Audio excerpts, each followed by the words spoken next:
Nataka twende tukapunguze tozo. Kuna tozo ambazo nitahangaika na Ruhomvya kwa sababu ni tozo za manispaa, tutahangaika nazo yeye. Kuna leseni ni ya manispaa, tutahangaika na Ruhomvya. Kuna tozo ambazo mzee mwenyewe natazibeba bungeni kuhakikisha kwamba tunaondoa. Mvuvi akilipa mafuta, hao TASAC wakaongea na TRA wagawane hela huko. Hamna tena leseni ya maboti, hakuna leseni ya mtumbu, hakuna leseni ya vitu.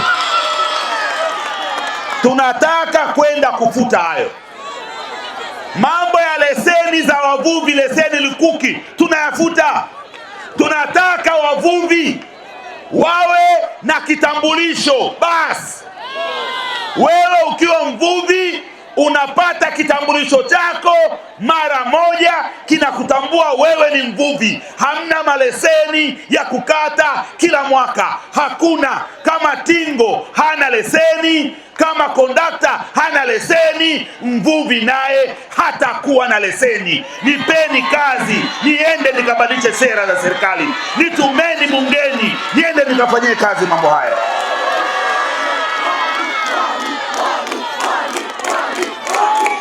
Asanteni.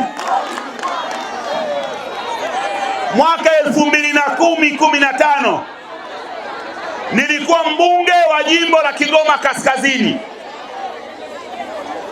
Nilipokuwa mbunge nikapata uzoefu wa baadhi ya maeneo duniani kwamba wameachana na matumizi ya karabai kwenye kuvua, na kwamba sasa wanatumia taa za sola kwenye kuvua.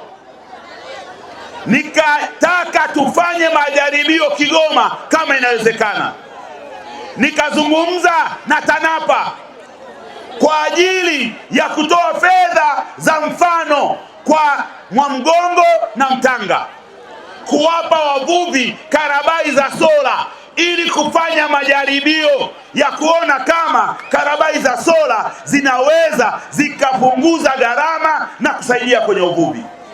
Matokeo yake leo hii mwambao wote wa ziwa Tanganyika hakuna mtu anayetumia tena karabai, hakuna mtu ananunua tambi, hakuna mtu ananunua mafuta ya taa. Kila mtu sasa hivi anatumia taa za sola kwenda kuvua. Uongo? Kuna mtu hapa Kibirizi anatumia tena karabai? Si wote wanatumia sola? Hiyo ni kazi ambayo nilifanya nikiwa mbunge wa Kigoma Kaskazini, kwa kufanya majaribio Mtanga na Mwamgongo. Majaribio yale yamefaidisha wavuvi wote wa mkoa wetu, na sasa hivi mpaka Mwanza huko wanatumia sola kuvua. Nataka niwaambie, mkinichagua kuwa mbunge wa jimbo hili na mkanipa manispaa, mkanipa madiwani kwenye kata zote 19 za manispaa hii, hapa Kibirizi mkanipa Ruhomvya akawa diwani wa kata hii, wavuvi nawapa ahadi, nataka twende tukafanye kazi ya kuona namna gani ambavyo tutaweza kutumia mashine za boti za kutumia umeme badala ya kutumia mafuta ili kupunguza gharama za uvuvi. Hivi sasa